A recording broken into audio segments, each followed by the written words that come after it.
feature for today, Ken Smeaton, or as to quote Steve Smart, who's just arrived, I think, over the last few minutes, an icon of the Melbourne poetry scene, the street poetry movement in Melbourne in the early 1970s. He has an extensive background working in background as literature festival director for Fringe and various Victorian cities over the years.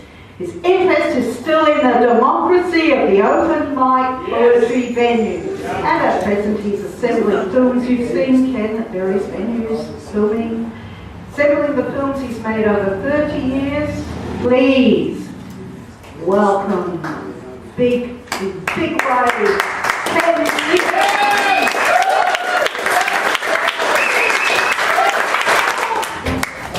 Thank you very much. And it really is an honour to be at the Dan. So I'll start with a bunch of poems from the manuscript I'm putting together with the working title, won't be the end title, the working title, The Cast and Crew. Not enough lifeboats for the cast and crew aboard our overloaded epic, sailing into our last red sunset. You might say, what a way to go. If you're in the good cabins, no worries. But if you're deck-bound poor, there's no next shore. Our vessel, Mother Earth, is overloaded, sinking under the weight of overpopulation. The struggle to save our ship not underrated, however the cause demands better explanation. For all aboard Mother Earth, the whole cast and crew are hoping against the bloody hope to sail through.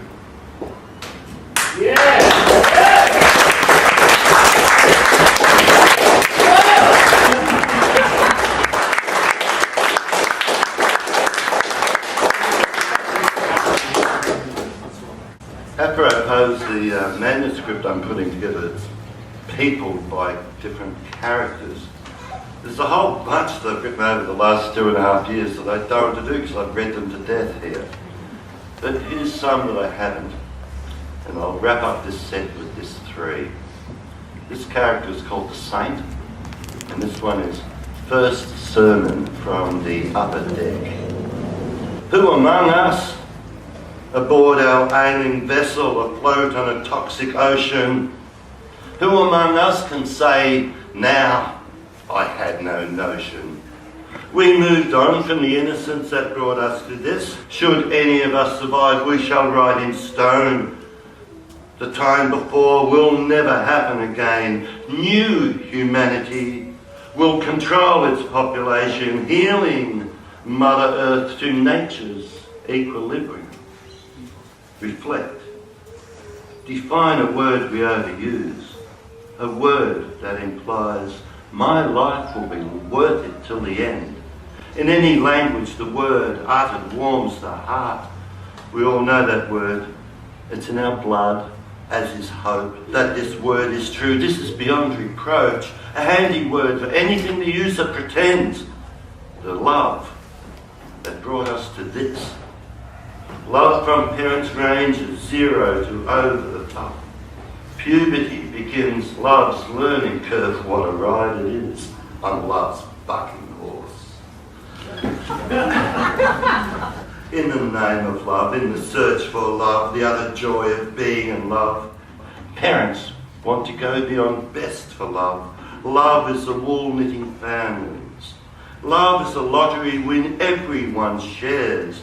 Some get showered in love for a lifetime. Some have mini wins. A few quickie loves. Some, unlucky in love, spend a fortune. All kinds of dangerous love about lurking, keeping the romance love economy glittering.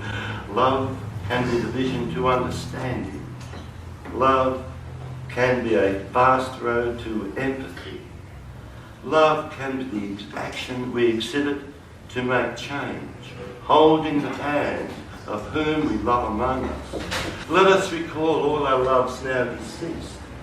Love them who have had love beaten out of them. Love them who had hate beaten into them.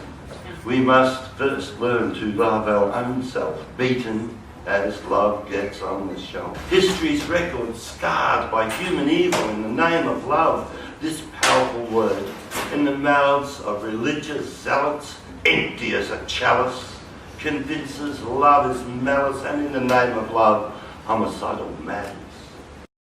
Who first said love is a four-letter word? When love has us heart and soul, we're willing to war for love, to hell and back for love. We die for love, we try to live for love. We are rarely satisfied, and now at the end, can we say love? We love, and we are loved strong enough, long enough to keep Mother Earth afloat. Yeah.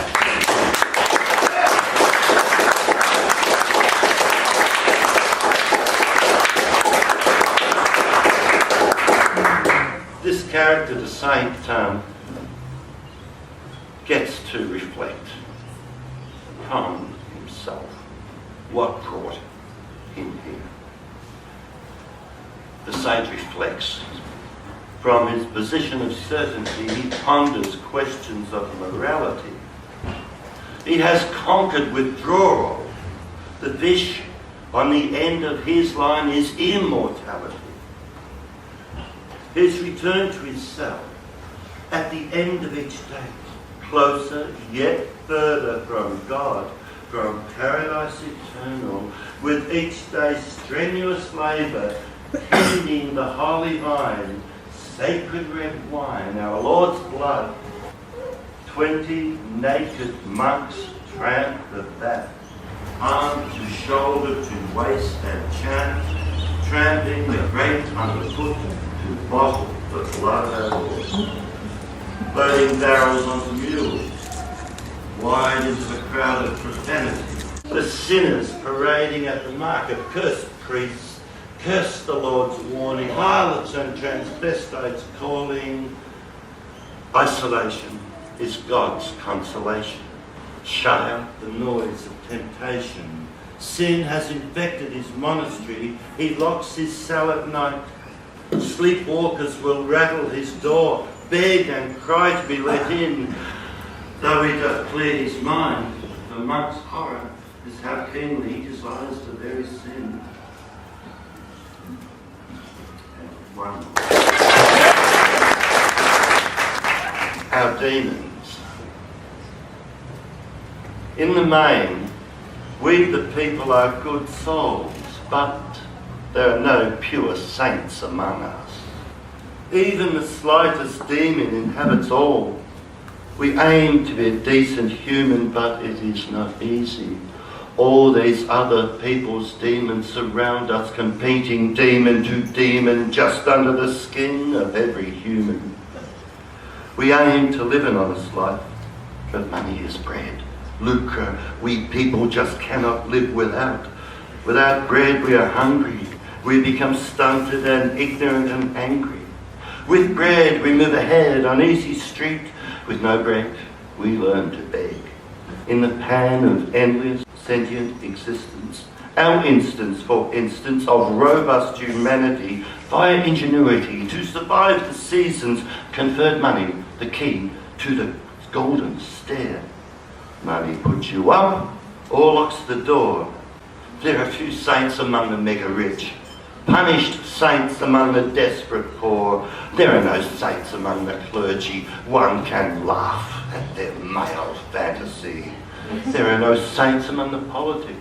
One can cry and wish there were. There are no pure saints among us, but we are all battle-worn warriors in the ongoing war within our soul.